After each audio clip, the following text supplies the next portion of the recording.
Kermit. I own Fantasy of Flight. We've got the wall set up there. If you haven't been there, it's great. I'm going to be leading the deal. When we get on Interstate 4, the police are going to basically stop the traffic behind us, so we're going to have the run of the place.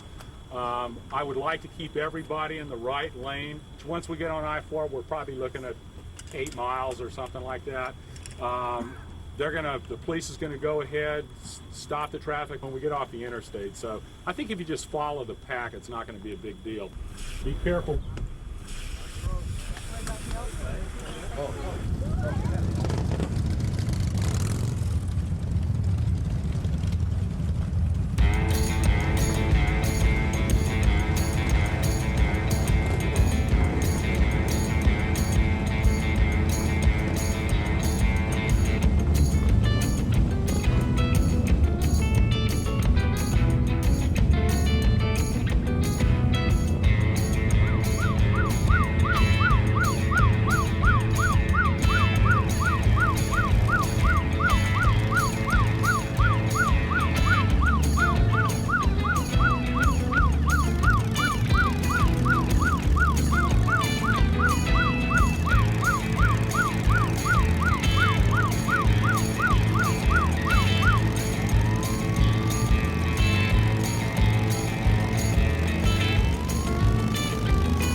In America's cities and towns today, flags will be placed on graves and cemeteries.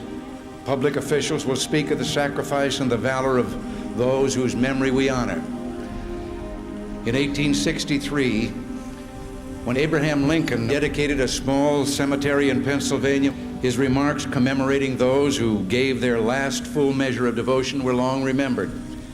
But since that moment at Gettysburg, few other such addresses have become part of our national heritage. Not because of the inadequacy of the speakers, but because of the inadequacy of words. I have no illusions about what little I can add now to the silent testimony of those who gave their lives willingly for their country. Words are even more feeble on this Memorial Day, for the sight before us is that of a strong and good nation that stands in silence and remembers those who were loved and who, in return, loved their countrymen enough to die for them. Yet we must try to honor them, not for their sakes alone, but for our own. And if words cannot repay the debt we owe these men, surely with our actions, we must strive to keep faith with them and with a vision that led them to battle and a final sacrifice. Our first obligation to them and ourselves is plain enough. The United States and the freedom for which it stands, the freedom for which they died, must endure and prosper. I have Amazing Grace played on the bagpipes by Gordon Hunt.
I'd like to thank everybody for coming.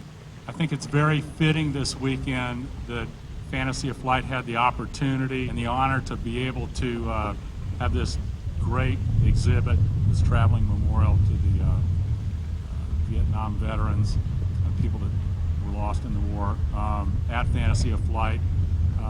As most of you know that have been through the attraction behind you, a lot of the airplanes that we have in there are military.